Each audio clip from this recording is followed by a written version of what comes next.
Since we did a video for AncientGreymon and the red hybrids last time, it definitely makes sense to make one for the blue hybrids, and our focus will be on MagnaGarurumon.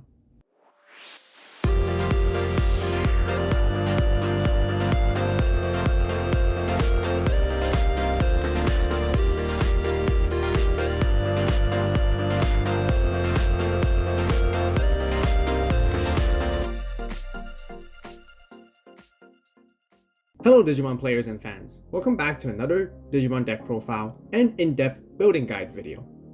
Just before we get started with the video, I got something really cool to share with all of you guys. If you haven't watched our newest Battle of series with Jidobi, be sure to check that out. In our latest Battle of Next Adventure series, we covered 2 deck profiles, including Black X Antibody and Cherubimon. We also got a very epic battle against each other with those 2 decks, so definitely go watch that video right after this. Now back to this video on what it is all about. Let's give you guys a quick introduction with MagnaGarurumon and Blue Hybrid. Just like most other hybrid decks of the format, there are quite a few ways to go around in building the Blue Hybrid. I decided to mainly focus on MagnaGarurumon along with Koji to maintain consistency and prioritizing it as my main boss Digimon. The deck generally runs very similar to Gabumon with its aggressive swings and unsuspending. The MagnaGarurumon and the AVAULTmon that came out from this set can constantly return your opponent's Digimon back to their hand, providing a slight control playstyle as well. Overall, there is a ton of searching going on this deck to help you gather resources to go for the MagnaGaruru and Koji combo play. Like always, we got you covered with some of the combos and side deck options after the deck profile. Oh yes, I almost forgot, if you haven't subscribed yet to the channel, then definitely go ahead and do so. We got lots more Digimon content for the BT7 format coming. Also give this video a like while you're at it because it really helps. So let's hop right into the deck profile now. So, Digi-Egg cards.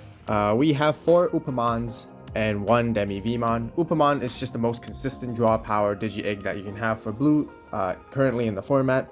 And then Demi-Vmon is that when you have 8 or more cards in your hand, during your turn, your Digimon gets 1000 more DP. We have a lot of draw power in this deck anyways. We can really easily get into 8 cards in our hand, so having that extra 1000 DP is always nice. And I relatively like to run 5 eggs for this build in particular.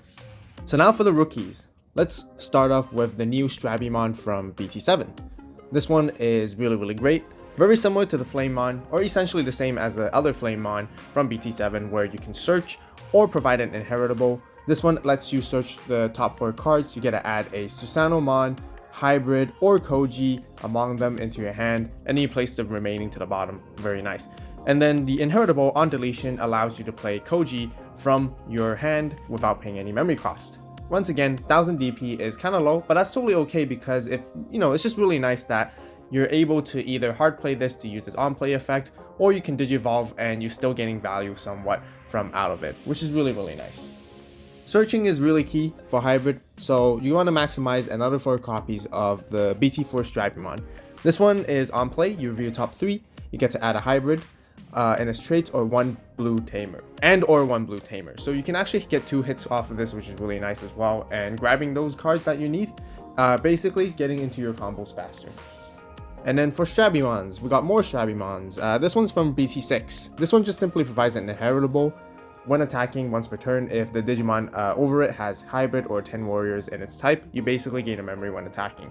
Really good. We do focus on building quite a stack sometimes here, so being able to gain that memory is always very nice, and it's very useful in this deck. And then Bokomons, the best white rookie for hybrids. I play 4 copies of.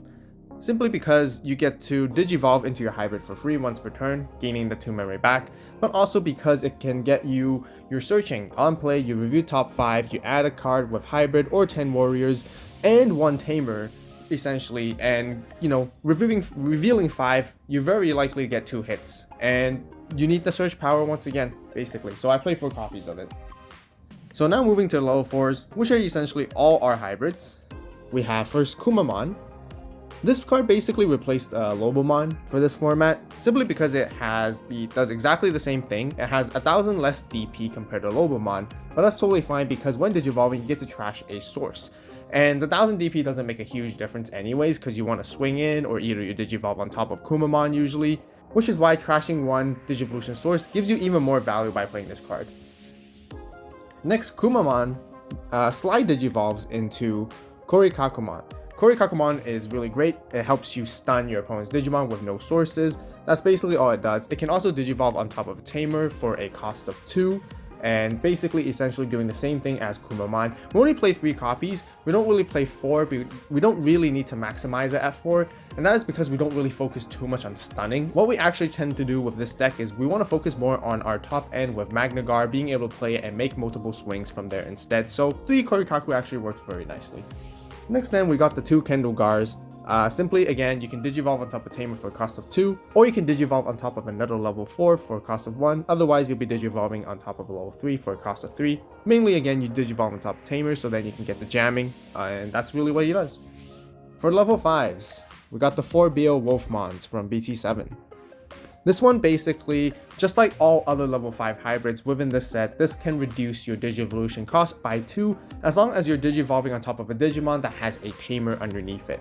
So you always want to be doing that essentially because it can help you retain your turn, and being able to digivolve for a cost of 1 on a level 5 is just insanely good. So you can make, most likely in most situations, you can make an attack in the same turn as well. And when attacking, you basically return any Digimon within AVAULT sources back to your hand to return one of your opponent's Digimon that is level 4 or lower back to their hand. And then you trash all their sources as well. Really great for controlling, being able to bounce your opponent's Digimon all the time and being able to control the board that way really helps keep up your momentum and pace of the game to apply even more pressure.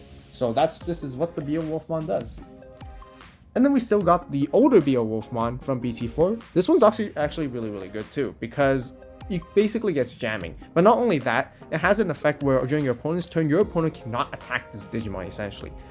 Sometimes in certain matchups, being able to bring this card out early and chip away your opponent's security bit by bit, and they cannot do anything against you unless if they forcefully use cards that are removal against you to get rid of it. So AVAULT is just basically that good, the older one. Not as great as the new one because you have to digivolve for 3 on top of a level 4 and you have no other ways to basically really digivolve this card.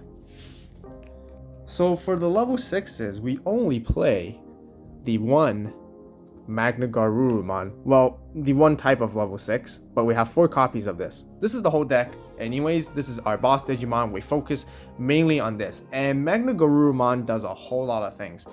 I'll actually go in more detail with some of the combos later on, which how cool that this Digimon can really be in making certain plays. But when digivolving and when attacking, once per turn, either or, you can basically return a card with hybrid in this Digivolution traits back to your hand to return one of your opponent's Digimon with the same level back to their hand.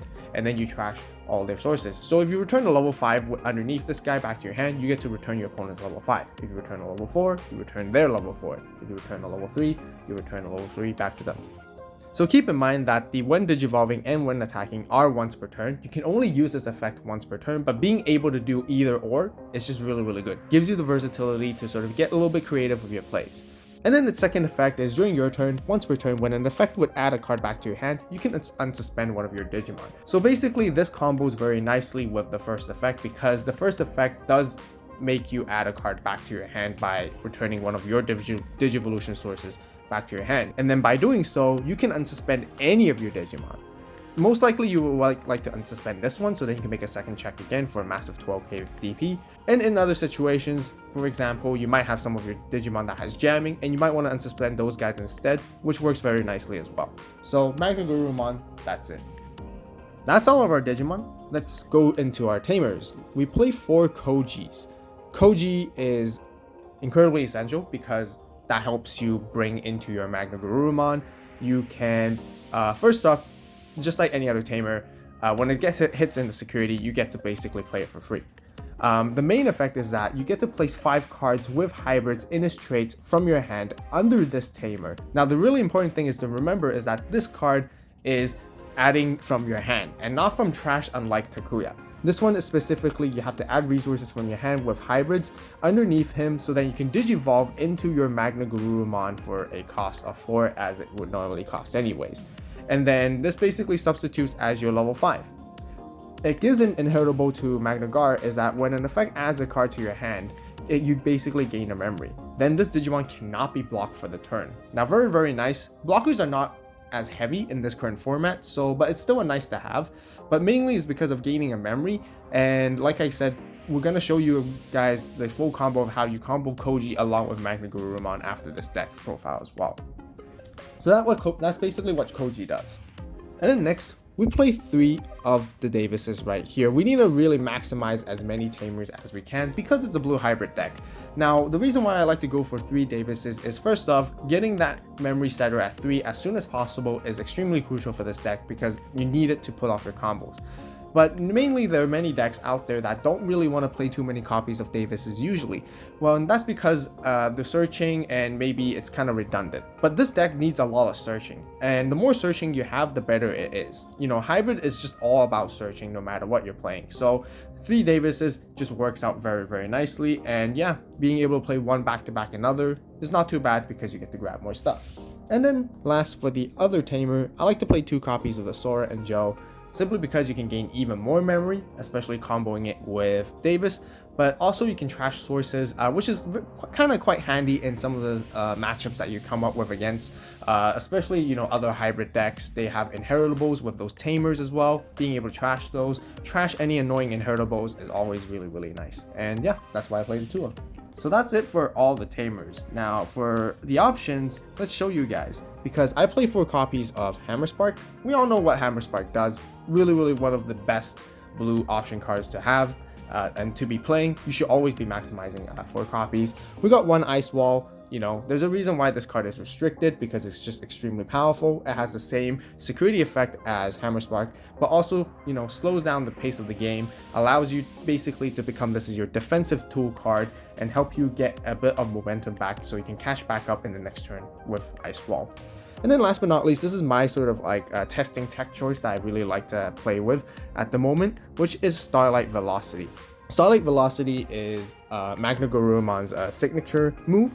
And what it does is you get to play a Tamer card or 1 Digimon in hybrid with its traits from one of your Digimon's Digivolution sources as a Tamer or as another Digimon without playing its memory cost. Now, the reason why this is really good, it's basically Kaiser Nail, but for a cost of 3 for this deck. And it's very, very nice because then you can go a little bit wider with your board and you can do a lot of like other cooler combos later on as well, which is really good. So let's talk about side deck cards. I want to start off with the cards that are inside the main deck that I sort of considered like the flexible cards that you can easily take out when side decking. But this is just some of my personal opinions and choices that I would consider when I'm taking cards out. So the first one actually is one of the Pokemon and the Cherubimon. You can kind of take one of each of these guys out, which is not too bad. I will refrain as much as I can. However, when there are choices that I don't really have much wiggle room, these are the cards I would take out. So with that out of the way, I think the Garurumon with jamming can be taken out depending on certain matchups, because it's not always great to have that jamming. We swing in anyways, and yeah, it's not all that important. It's great, but not always needed. The other card I think as well is basically Beowulfmon, because same reason as Gar right here, jamming is not always incredibly important. It's a nice to have in this current format, but again, not super crucial. And then last, it will definitely be the Starlight Velocity, which I mentioned earlier in the deck profile, where it's more sort of just like a tech card I'm just playing around and experimenting with at the moment. So these are the cards I would consider that are able to be flexible to be taken out for the side deck. Now, moving to the actual side deck, let's show you guys what we have. The first card actually is Susanomon right here. I think Susanomon can be a very nice side deck card, because in certain matchups and certain other decks that you might end up having games that are very, very grindy, and the Susanomon can actually really help you recur your resources back all the way from your trash, you know, which is really, really nice. And I think a one-of is just perfect. You don't really need to have you don't really need to rely on like more than 1 copy. Some of you guys might want to play 2, but I think 1 is just really good for now. And that is because next, I think 3 Madoki Betamons is a very, very good side deck. If you're against other certain matchups that gain a lot of memory, other hybrid decks that play a lot of Pokemon, you can understand that Madoki Betamon is a great shut off against them. Really good for against any decks that basically give them a lot of memory through different methods.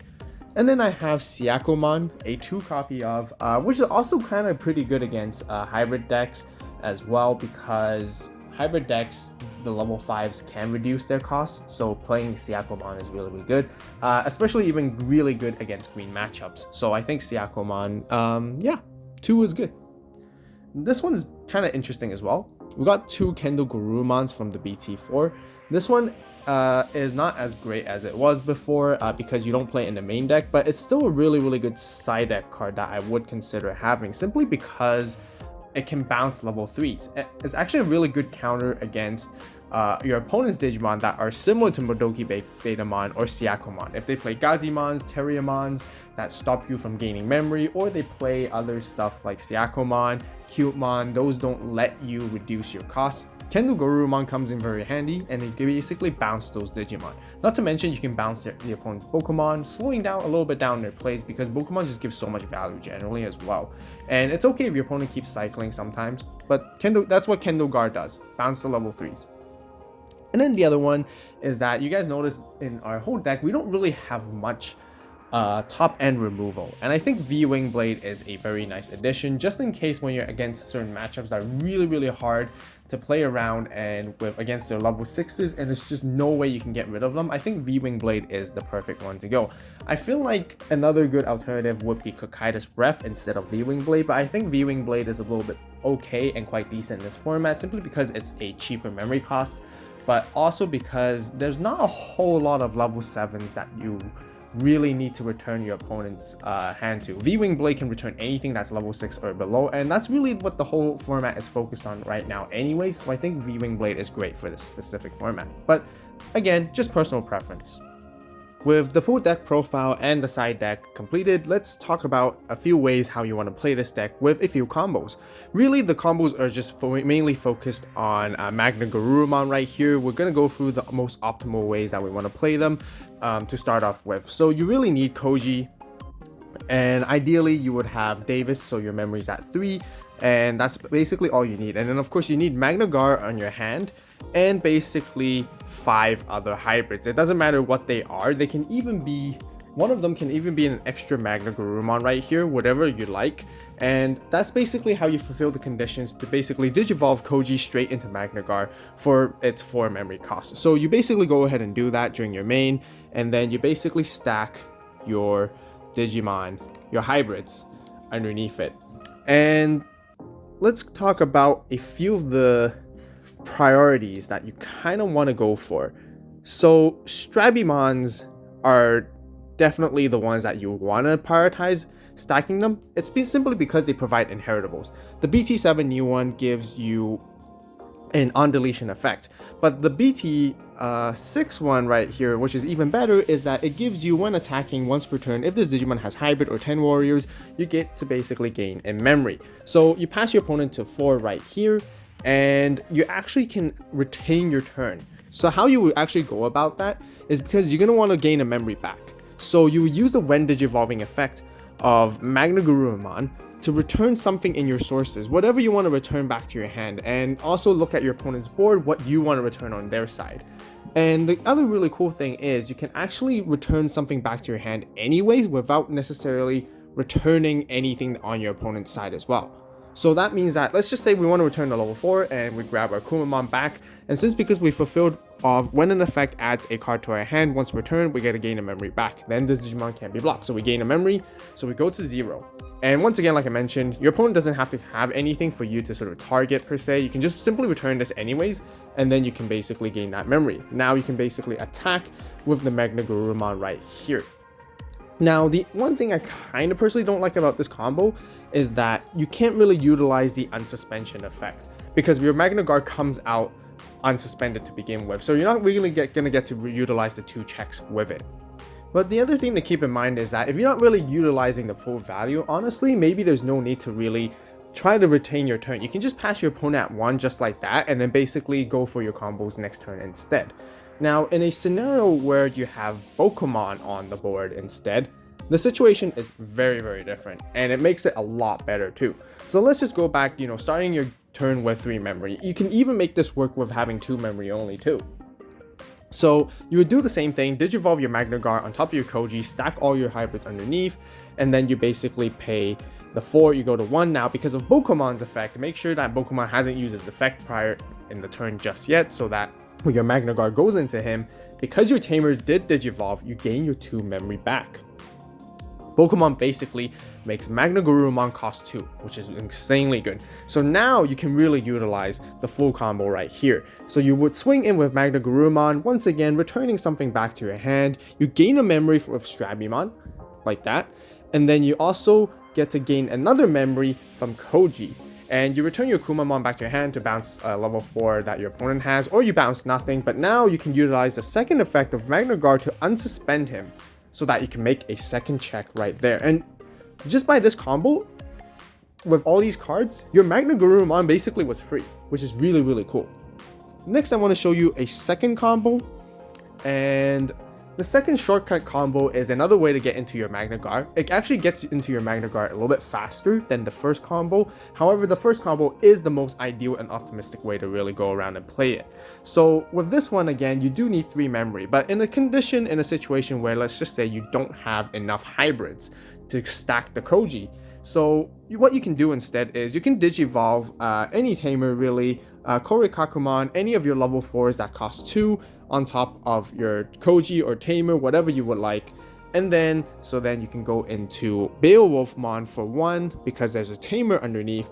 And then you can use your Beowulfmon to basically, go for a security check if you want. You can use Beowulfmon's effect to return something back to your hand. If not, but if you don't feel safe to check, you can then basically just pass your opponent to 4, going into a MagnaGar right here just to top it off. And then MagnaGar can trigger its when Digivolving effect to, let's just say, once again, let's grab the level 4 back to our hand so we can bounce opponent's level 4, and then Koji will allow you to gain a memory, so passing your opponent to a 3. If you're feeling a little bit more risky or aggressive in certain plays, maybe in your matchups you feel like you're good, you can actually go ahead and swing in with Beowulfmon first. Using Beowulfmon's second effect is totally optional. You can return something just to bounce your opponent's level 4, but let's just say you don't.